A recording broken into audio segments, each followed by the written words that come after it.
Hello, everyone, and welcome to our Seed Justice panel discussion. My name is Jeff Quattrone, and I'm an artist and seed activist who has been working with seeds for 10 years in South Jersey. And seeds are just an amazing gift of nature. There's a complexity, there's a beauty, there's an underappreciation for it. And until I started doing this work, I didn't know much about that part of it. So it's been very rewarding, and I've gotten to meet amazing people. A few of them will be on our panel today, and I want to thank them to start out. Also want to thank the Stockton Noise Museum Arts Garage and Sarah Lacey for hosting us here today. I also want to thank Stockton Production Services, Nick and James. Thank you for being here and for your work for getting this done. Windy Crest Media is filming this as a public affairs program for future use in their One Seed at a Time media production series, video series, which is a media project to give voice to community growers and farming addressing food equity issues. We also have, I also want to thank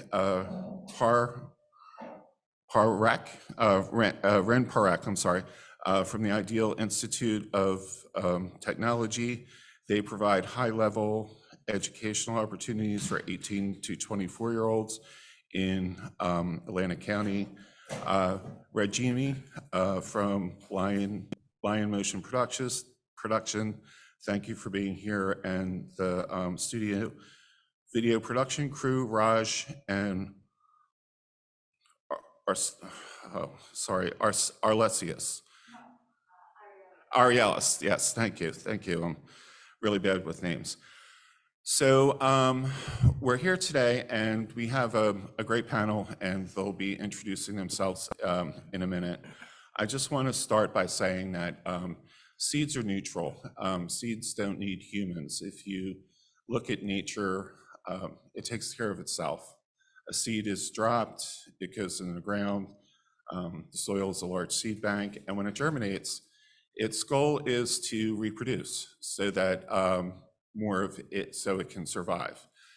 And while it's in its process to get to being another seed again, it provides a lot of sustenance for us here on Earth, and it's really amazing. So when humans started to domesticate agriculture or domesticate wild crops and started agriculture, the history of seeds and humans became intertwined.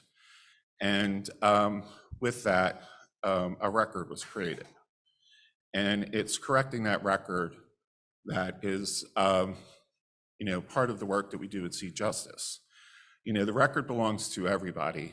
And if universal access is the core of equality, then that applies to the record as well. The record should be complete. It should be told by all voices without exception or without apology. So through this lens of agriculture history and the relationship with humans, that's what we're framing our discussion on. So we have a remarkable panel today. They do really important work, and it's an honor for me to lead this discussion with them. So we're going to start with Ty Collins. Ty, can you please introduce yourself and tell everyone about the great work that you do? Well, good afternoon, everyone. I'm certainly glad to be here. I appreciate the invitation, Jeff. Nice to see you, Sonia. I've heard your name, now see a face to connect with the name. I am in Charleston, South Carolina. My particular interest here in South Carolina as a come-here, if I can use the Gullah Geechee term, I come here, I've no been here, I have not been here. I came here from Philadelphia, Pennsylvania. And in my time here, I have been working at Middleton National Historic Landmark, which was a former rice plantation. And one of the educational programs that was developed by a cousin of mine, who's also a descendant, the African Seed Exchange, is an educational initiative to find a different way of communicating with the general public about interpretation of historic sites, particularly plantations. So at the core of what we do with the African Seed Exchange is inform the public about the 5 basic foods that were significant to enslaved populations because they were continuing a tradition of foodways that they brought from the west coast of Africa to Barbados, specifically with particular Middleton men, and then from Barbados to the Low Country, South Carolina. Those Africans were rice cultivating peoples. They came from the west coast of Africa, from the Senegambia, from Sierra Leone. And the skill sets they had as agriculturalists informed them that the importance of their survival was dependent on the seeds that they thrived on. The unique characteristic of African farming and horticulture has more to do with the use of the entire plant and not just the seed itself. And so part of our education is to re-educate people or to inform people who don't know about the important practice of the entire plant and not just the seed, which can, if used over and over and over again in the same soil source, will deplete the nutrients and imbalance the nitrogen cycle that is so necessary for plants to grow and thrive. So I am sitting in a natural garden here at Middleton Place, which shows some of the indigenous plants that were used by those nomadic tribes, the Talagi and the Yamasee. Most identifiable, I think, behind me would be the grass, which is the cattail. And that is known as the 100-hour plant. It is a plant that will provide food, sustenance, and a protective cover from the elements. So we can talk a little bit more about that. That's just an overview. I have a background in education. I'm a retired educator from the Philadelphia Community College. I had my early higher education experience at an HBCU, North Carolina A&T college, before it was a university. So I date myself there. But one of the things that was more important to my educational process was the knowledge of the problems that culture has imposed on food and people of African descent specifically. So we are now living in food deserts, and one of the goals of the African Seed Exchange is to provide information so that people can go back to the soil, re-educate themselves, live off of the planet, and not be dependent on Frankenfood. I'll just leave it at that. And then I'll yield my time because I want to hear from Sonia. I'm glad to meet you. Thank you, Ty. Next, Sonia Harris. Hi, Sonia Harris. Ty, it's great to meet you too. It's fun finally to put a face to the name. It's so wonderful. Hi, everyone. Thank you so much for having me here today. Thank you, Jeff, for inviting me to this panel. I was a teacher for 25 years. I taught special education in New Jersey. And during my time as a teacher, I was not a gardener. Um, I thought about using gardening as a way to just reach some of my students who are having difficulty with one-to-one correspondence. That was it. Um, my school ended up getting yard crashed and by a guy who had had a show on TV, because I asked. And I really just, I learned about gardening kind of as a crash course because when this guy heard me talk to him about what I wanted for my students and asked me questions about gardening, and I was like, dude, I don't even touch, do you see these nails? I don't touch dirt. And and he sent me on this journey to learn. And his name is Ahmed Hassan.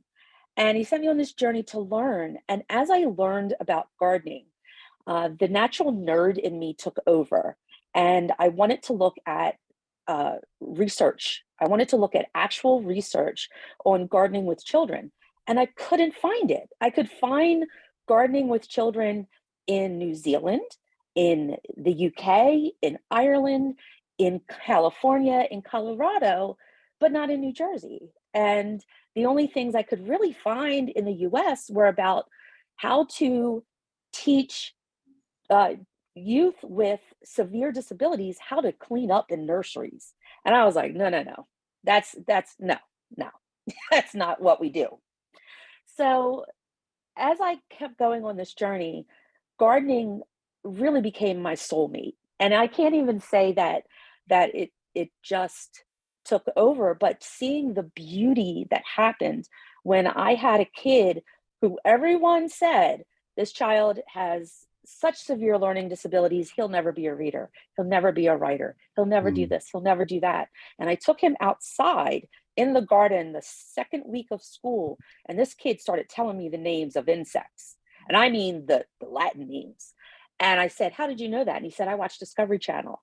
So here we had this child who was actually uh, twice exceptional. So he had a learning disability, but he also is gifted because if he heard it, he had it. So I started teaching him using the garden. And I started teaching other kids using the garden.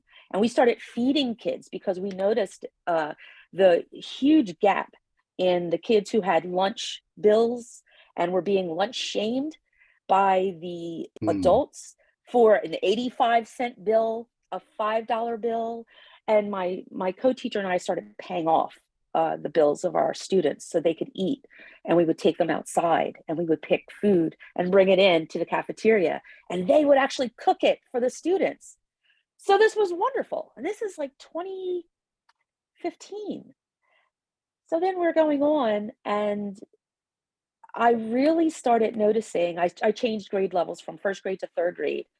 And I started noticing how teaching became an animal I didn't recognize anymore. It was all about test scores. And even though we were told we were not teaching to the test, we were teaching to the test. We were literally teaching to the test. mm. And I started having some spinal problems. And I told my doctor, I said, can you just write me out for 6 weeks? And I kept doing it. And then I retired. I was able to retire October 1st, 2019. And I started my nonprofit in 2017 called the Bullock Garden Project, where I started helping other teachers around the state, or actually across around the globe, how to do what I did. How did I get it past a school board? And it's nothing shady. It's just in understanding how you have to group things and how you have to word proposals and things like that. So we started doing that for teachers. And then the COVID hit. And we were only working in schools and schools shut down. But being in New Jersey, and we were one of the first states that was most hard hit, I got to see people standing in lines waiting for food. So we did a shift in my organization and we started really feeding people. And once we started feeding people and I started gardening more at home, I really started thinking about the journey of seed and learning about seed. And really became passionate about wanting to discover, well, I know, my genetic makeup, I had that done. What seeds did my people bring over? And matter of fact, the land that I'm on, this land used to be farmland. And we know that there was slavery in New Jersey. We know that uh, they were breeding slaves in many parts of New Jersey. So I want to know the history of the land I'm on. So I look at this and I say, I am a descendant of stolen people living on the stolen land of the Lenape. And I am doing everything I can to try and reclaim seed, seed that was important to my genetic makeup from wherever it is. Definitely, right now, I am focusing on the west coast of Africa, of Nigeria and Ghana, to where I know the largest percentages of my heritage from, but also from Italy and Ireland, and just trying to find as many seeds as I can of people who are of indigenous cultures. If I can grow it, then I can send it to you. I can grow it here and send it to you. So I've been able to do that as well. And I've also been on a big drive with, well, I'm saying a drive. I've been on sort of an email brigade with Mount Vernon, George Washington's Mount Vernon, about renaming some of the seed, such as the Dixie speckled bean, but also putting out the story, the true story about George Washington's red mallow and how he was gifted it from John Bertram, and about the slaves who took care of this and nurtured this and, you know, carried on the seed traditions. So that's my short, long story, very not so short. So, but thank you. Thank you so much for having me here today. And I look forward to talking with all of you. Nice meeting you. Thank you, Sonia. Damon Smith? Hi, I'm Damon Smith. I used to teach here at Stockton, actually.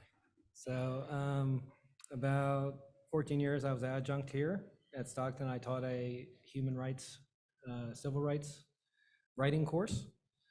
And in 2018, I found it impossible to continue teaching. That's because of my complex PTSD. I went to the first war in Iraq. If any of you remember, it's called Desert Storm, kind of a corny name for such a serious thing. We were there, I was a medic, 18 years old, and I was attached to a forward node. And that's basically somebody that goes forward and to the front. Part of that was I looked at what we did there. As an 18-year-old kid, you just see it. The large-scale destruction, the bombed out streets. When we finally made it into Kuwait City, we were met as heroes. I didn't feel like a hero, even then. Fast forward 27 years later, I'm a gardener for about 17 years at the time. It's 2017. And I come across a seed that comes from a place that I knew. There was a little girl that came into our camp, probably 10, 11, and she had been injured severely to her leg. Her parents said that they had come from Basra, and I didn't think anything of it at the time, but as soon as I saw that tomato, I remembered. It was the Basra tomato, and it came from her hometown. So in 2017, I grew it for her and her memory. She passed away after she left our camp. And then I realized in 2018, I could grow it for every child that has lost their life or their innocence to war. And every soldier too. I was a soldier, 18. I definitely lost my innocence to that, to seeing things that were horrific. Flash forward to not being able to work, and that's the reason. I couldn't put down these feelings of that I was a villain, just being there. Now I started Gloves on the Ground. I really tried to collect seeds from every area in the world that I found US involvement in. I collected from Afghanistan. I collected from Syria. I collected from Honduras. I collected from Palestine. So I collect from these regions not to make us focus on war. I think we do a lot of that in the media. My mission is a mission of peace. Now I don't only collect areas of war and violent conflict. From areas of war and violent conflict, I collect from the whole world. And you see a map right here. This is a map that was on my childhood wall growing up. It's a 1979 National Geographic map. I put in a flag pin for every seed that I have in the world from their heritage. Like Afghanistan, I have 9 varieties of plants. But somewhere like St. Kitts, I only have 1 pepper. So right now I have 156 countries in the UN, but 6 territories or non-UN states. Okay. My mission is this: get yourself into the garden to heal. That's our first step. That's the peace, bring peace back into our lives, our own lives. If you see our logo, that's the first word in our garden. So peace. What is it to bring peace back into our lives? Second is unity, bringing our community back into our lives, right? After COVID, we kind of hold ourselves away. So bringing community back. And then reviving this sense in the human spirit. Growing from a place of violent conflict or a place of heritage, like Sonia had said, is important. It's important for visibility of those places, but it's also important for us to get back to the human spirit, what makes us tick, why we can see this seed and realize that we've been doing this thing, agriculture, with these seeds for 12,000 years. Thank you. Thank you, Damon. So as you can see, there's the human condition that is now forever connected with seeds. And a lot of that is, really bad. And sometimes the bad parts of what happened are left out of the story. So what we hope to accomplish is to have these programs and have these discussions that encourage people to learn about the record and learn about the record in a corrected way. And I want to ask the panelists if you want to talk to each other right now about some of the work that you both do, since you do such important work and you have that connection of wanting to correct the record. So I want to open it up to the panelists right now. Ladies first. Okay. The importance of reclaiming seed is really something that started with me when I was teaching 3rd grade, and I grew cotton with my kids, predominantly African American. We had kids who were also Turkish, Hispanic, and white. And it was very uncomfortable for many parents who came to me and said, "Why are you growing cotton? Like, how dare you? How dare I grow cotton with the kids?" And it really made me passionate about reclaiming that. And I would have to say to parents, we can't just erase history. No matter what anyone thinks they can do, we cannot just erase the history that happened, what's in our DNA. Instead, of running from our past, we need to reclaim it. And I'm reclaiming it with these kids. They need to see this plant. They need to understand what people had to go through, children who were their age, having to, collect pounds of this plant and letting the kids actually interact with it and feel the sharpness and feel how to get the seed out and then be able to grow it in the classroom was amazing.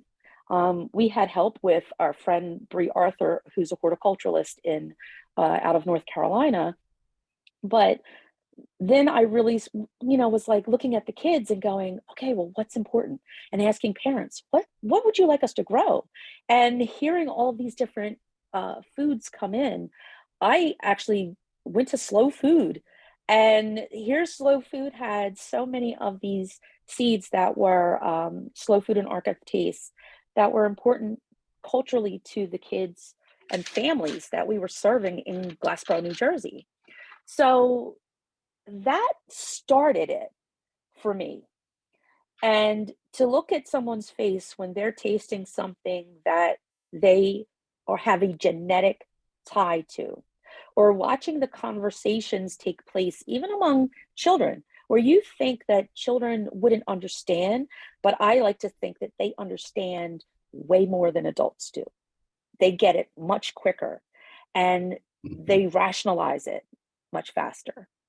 About, I enjoy this too. So what's the problem? We need to be sharing these things. We need to be claiming it. And we just need to realize that there's more that connects us than what separates us. And seed is a great connector. It's been forced to be a connector. So let's keep this going through the power of a mighty seed. Mother Nature drops it and she do what she do. She didn't need anyone else telling her to plant this seed, 2 inches underground and water it this often. Mother Nature does what she do. So I kind of look at that as like the children shall lead them, or the seeds shall lead them. And it's time for us to do this through seed. So That's great. Let me step down off my soapbox. Remember, I taught little kids, so I will talk all day. No, never step down, never step down. Always speak up and speak loudly.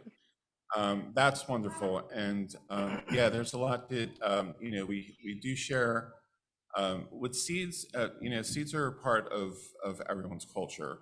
And, food travels and seeds travel because it's the way people connect to their land.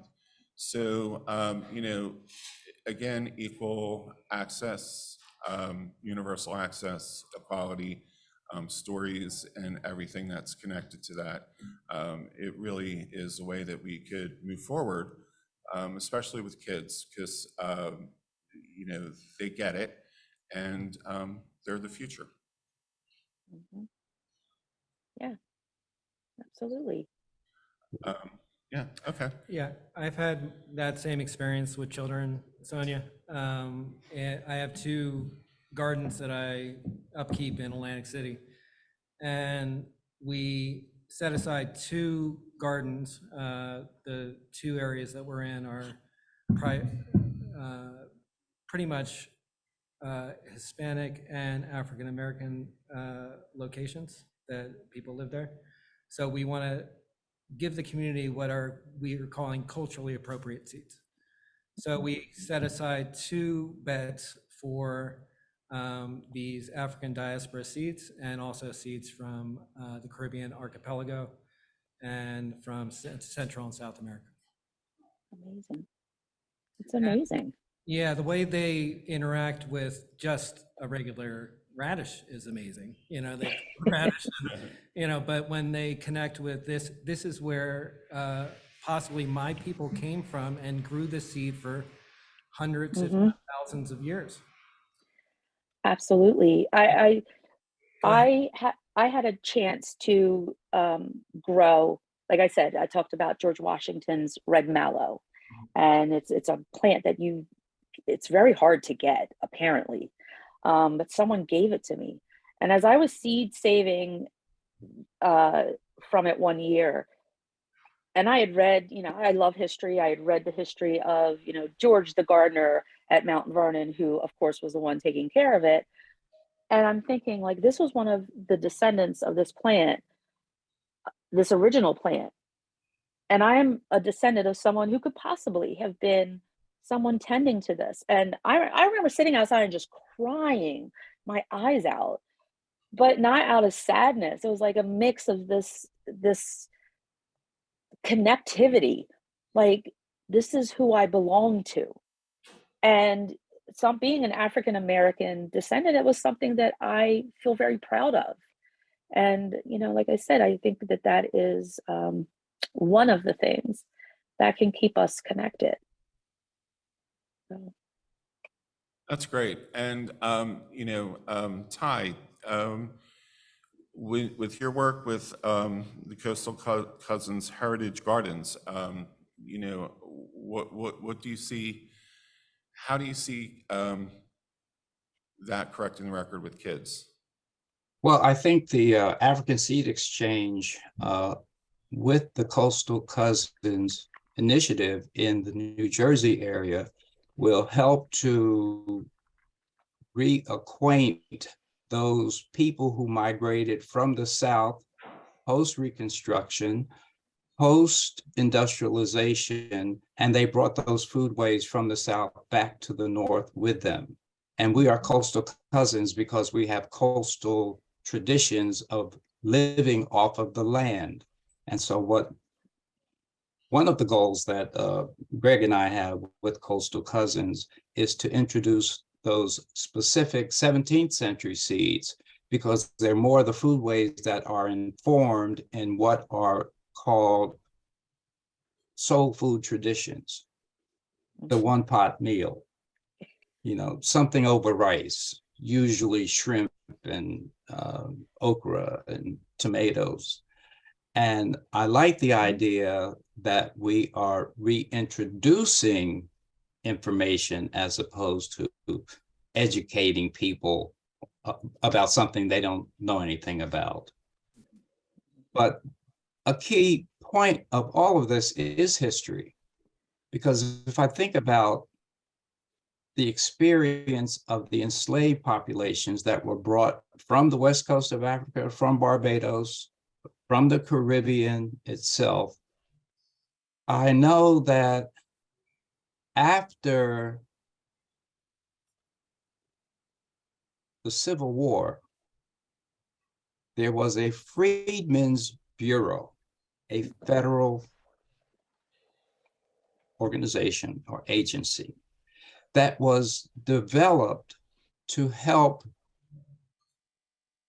provide opportunities for the enslaved or newly freed enslaved populations to have access to land.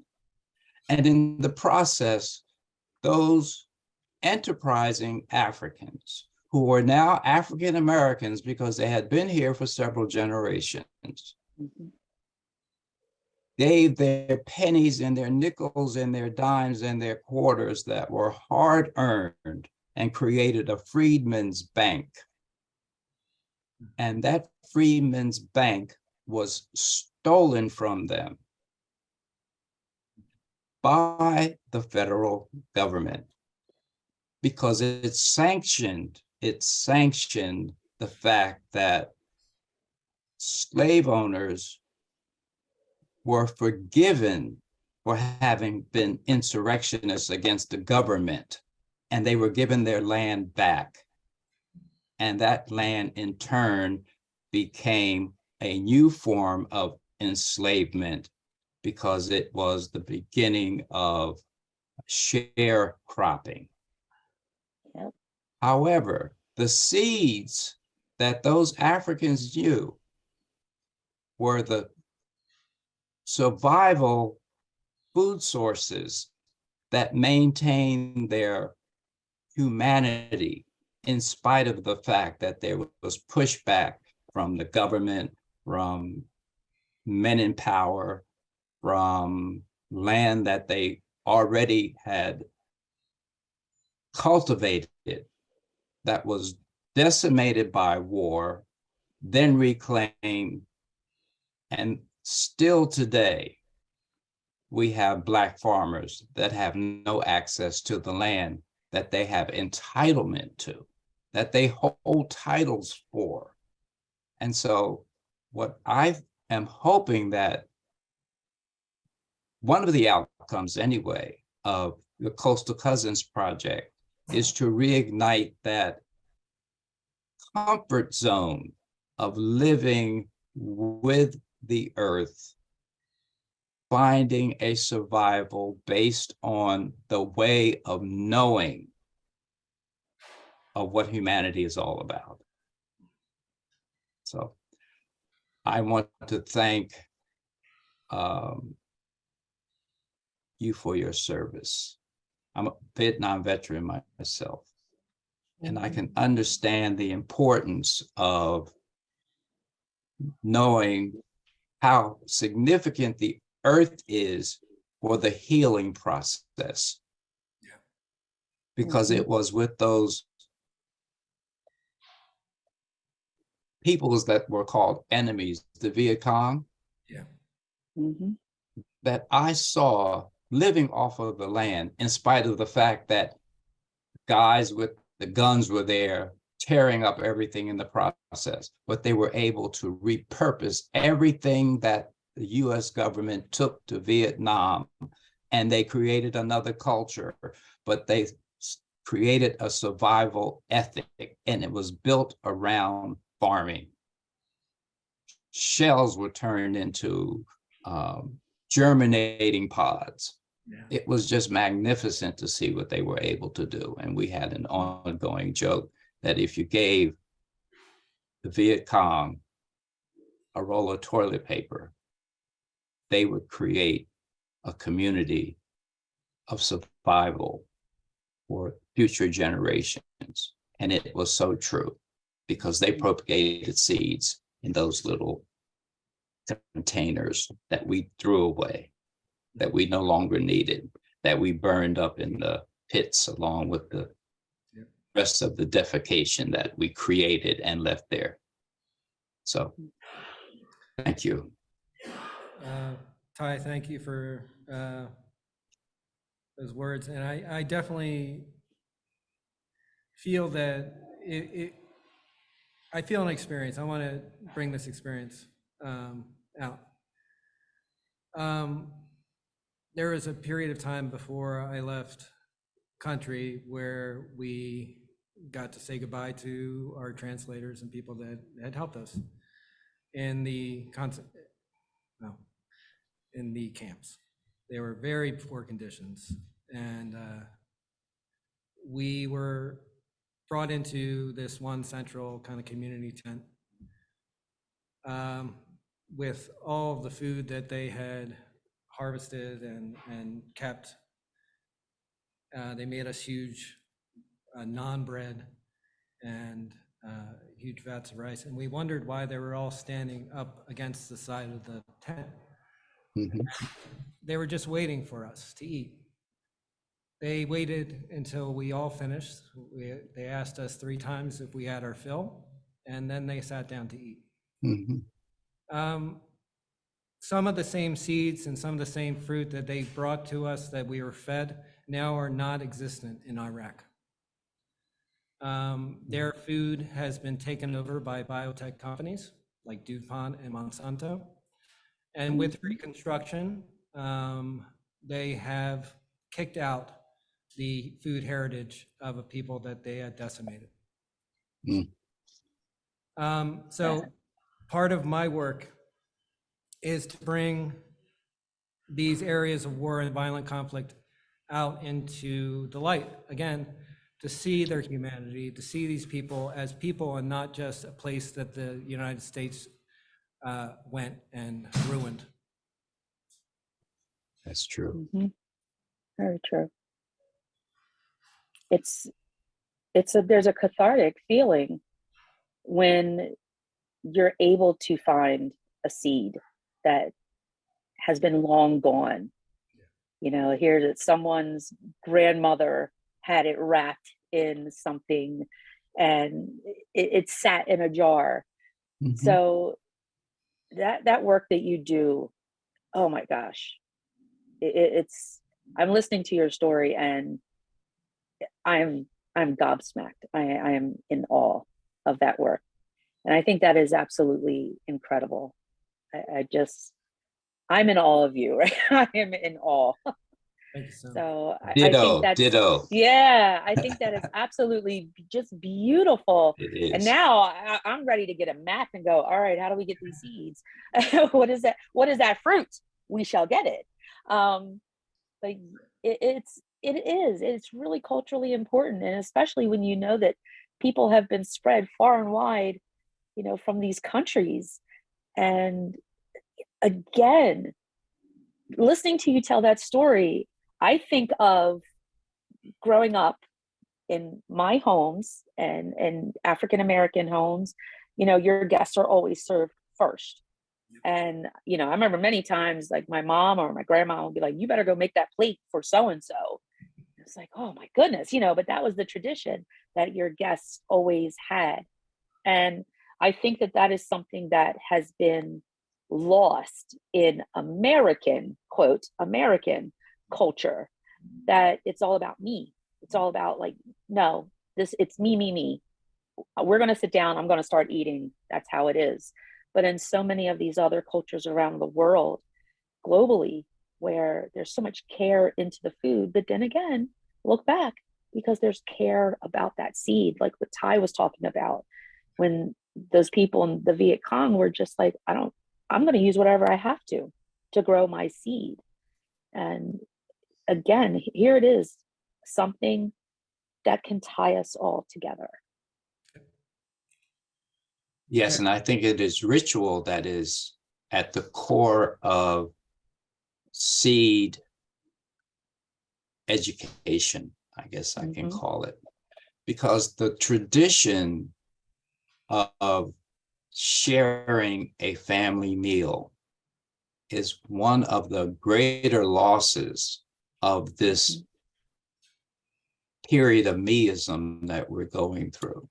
Everybody's Absolutely. eating on the run. Everything comes out of a styrofoam container. But the difference that we understand, having grown up where there was a dinner hour, where there was time for family, where there was an opportunity to share, where there was an exchange of just catching up with one another so that we knew we were a unit, a unifying energy that would reinforce us to go out into the world and to continue to learn, to go to work, to find extended family. All of that's gone now because we are in the car, we stopped and picked something up, we're nibbling on our way to the next whatever it is we're going to, and that isn't even healthy. Yeah. But we just are in this roller coaster. I don't know, I guess I could call it a conveyor belt that we jump off and on. It's the industrialization of food in America. Yeah, it is. Yeah. That's what it is. All of our lives became industrialized. We all followed the Henry Ford, you know, conveyor belt pattern. Like it went from just one thing, and then it controls so many of our lives. Yes. I was talking to Jeff a few days ago, and I was telling him about, you know, I don't even eat tomatoes now off season. I will not eat them off season. Right. Because I remember growing up, and my mom, we would go to Acme, and it was a big deal when it was summer and you could get fresh tomatoes from a local farmer in the store. And I had to mentally go back to that and go, wait a minute, where's my tomato coming from in, you know, November, December, January, February? Where's that tomato coming from? what has been done to that tomato? What's going on with it? Mhm. And I'm Gen X. I'm in that Frankenfood generation where it was all we raise ourselves and you just grab macaroni and cheese and pop it in the microwave, or well, back then it was Chef Boyardee and you pop it in the microwave and kept going. And when I pledged to stop eating like that, like you were talking about, Ty, I noticed a change in my health. I'm someone who's diagnosed with 5 autoimmune diseases. And most of the people who I know in Gen X who are women are also fighting the same battles. And I'm like, that's really interesting how that happens. And that monsterization, thanks to Monsanto slash Bayer slash whoever they're trying to sell themselves to now to get rid of the stigma of that name. Well, We have to control that seed. Yes. that was the first genetically modified seed in around 1982 and 1983 was Stay Fresh tomato. And the Stay Fresh tomato, they used something like amphibian genes to create a tomato that would stay on the shelves for longer. Instead of going into our large seed store of tomatoes, which, of course, our moderator, Jeff, knows a lot about. And look to the tomatoes that we can bring into the light of the new day that are going to be those Stay Fresh varieties without any genetic modification at all. Exactly. And that's part of the work that all of us here are doing when we talk about that. I don't know, Jeff, did you didn't get to see the kitchen when you were here, did you? No, I didn't. Okay. I just want to do a time check here. We have 13 minutes left, and this is an incredible discussion. Wow. Wow. I know, right? And we could probably go Plus. on, for days about this, but we do have a hard stop at 2.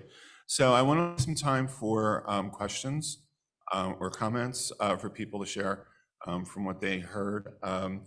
If we can go around just a real quick wrap up, and then we'll open the floor to questions. Now, for the questions, we request, but don't require that you share your name, the area of interest of yours, and then share your question. So, Damon, we'll start with you for a quick round. Okay. I think food and gardens are the great bridges of our society. I think if we bring them into our world in a real way, through intentional gardening, intentional seed saving, and programs in our communities that serve those two ends, we'll be a much better, as far as our unity will be elevated, our peace in our own lives and our own hearts will be elevated. And then we can do that hard job of getting on the same page as the rest of the world, right? Seeing everyone as a person, every single person out there, no matter whether they're in the middle of a island in the Pacific or in this country, a very rich and prosperous country that could do a lot more in moving our food security forward as not just our country, but the world. Thank you. Thank you. Ty? Yes. I think seeds have given us an opportunity to create a level playing field. And if I could borrow from President Barack Obama, we will all rise at the same level with our knowledge and information about seed sharing, the traditions around food ways, the opportunity to exchange seeds and stories and culture and craft that comes with seed understanding. So I'm excited about this, and I thank you, Jeff, for the opportunity. And Damon, again, thank you for your service. And Sonia, you're doing wonderful things because it is all over your smile. I can just see you are so excited about what you're doing. And it takes that kind of understanding because it makes us come back to our youth. And we were able to show the beauty of who we are just by the things that we do. We're not stressed to do this at all. That's right. Thank you. Thanks, Ty. Sonia? Okay, well, Damon and Ty, it has been wonderful. It has been absolutely wonderful. Both of you, thank you for your service. I'm the proud daughter of a U.S. airman. He was air police. My dad was an air police officer and guarded a president. So thank you for your service. Seed, the great unifier. Think about it. There's a tomato that's been grown in New Jersey, on every continent. And if all of us come together and share that seed, because seed used to be, that was money, that was currency. It's money, yes. Trading seed.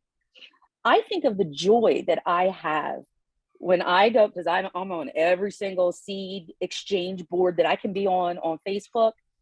And I will sometimes just share seed with people because I know I have it. And they'll say, well, what do you want in exchange? I'm like, nothing, just, I have it, here you go.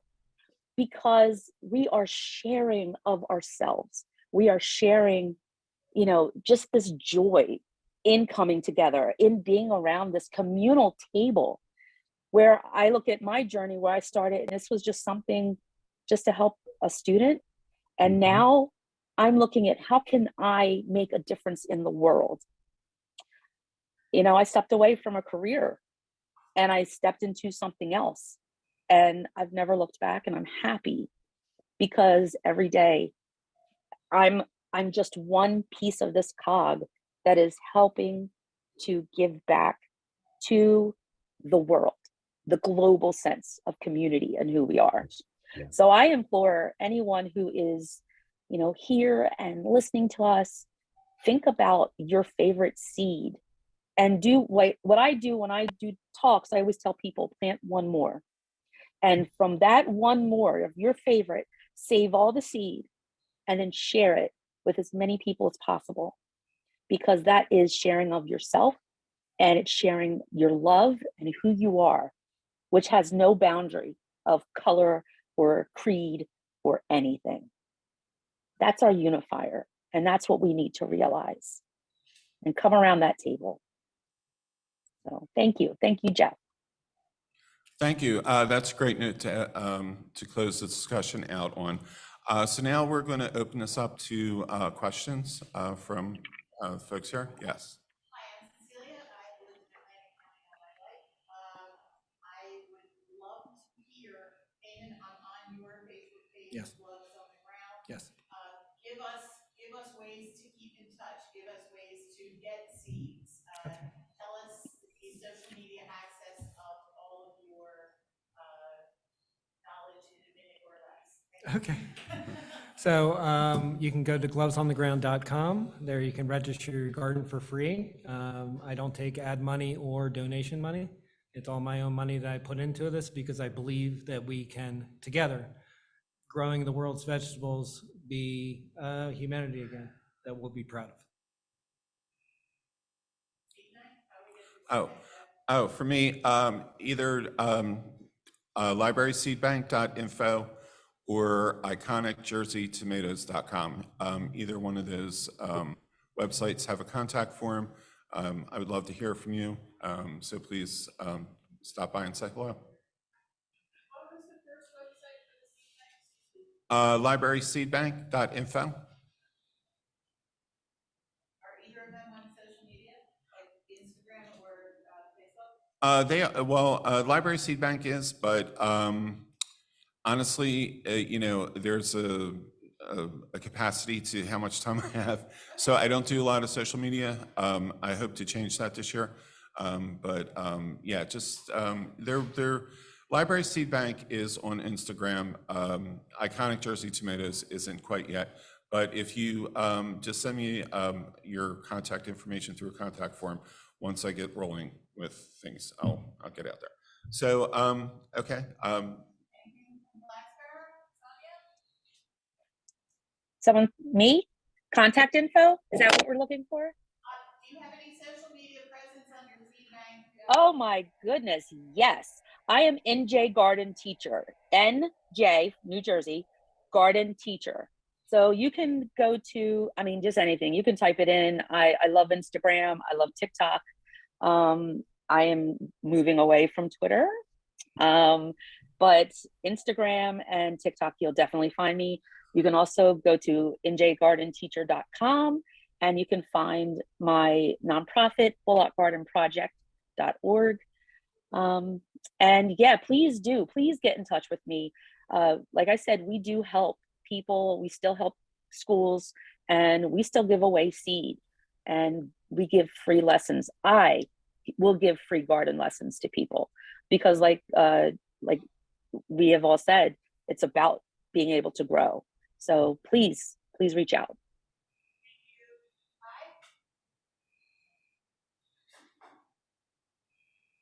Do I hear my name? Well, I can be contacted through my business partner. I can be contacted through my business partner, Greg Freelon, Coastal Cousins. And we certainly are interested in building our community. We have information we are readily and willing to share.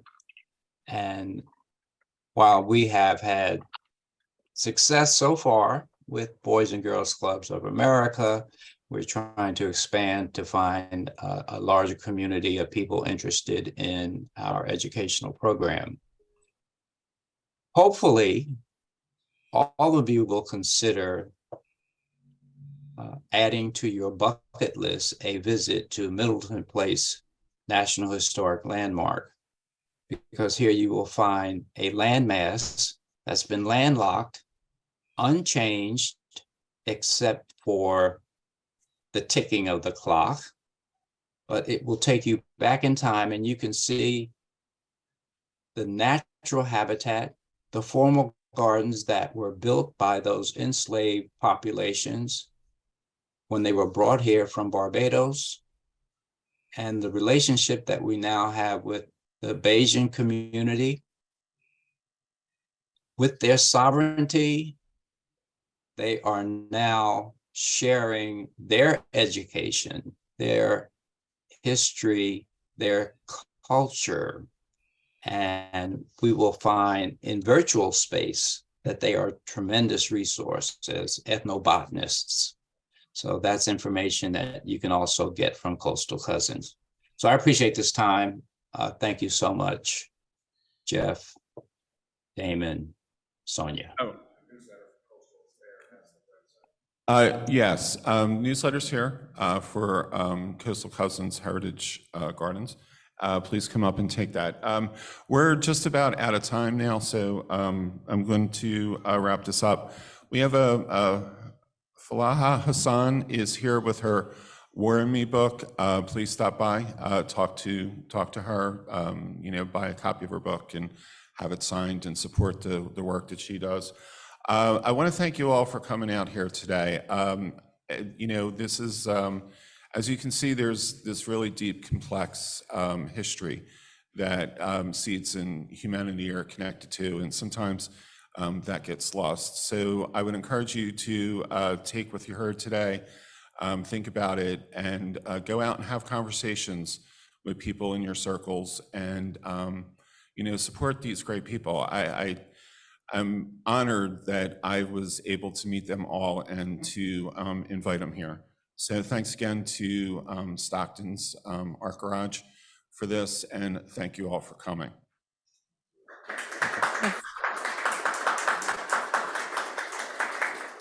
Oh, and thanks to the panel, I'm sorry. I love you all, guys. So, we're all working towards, the common good. So let's keep doing it.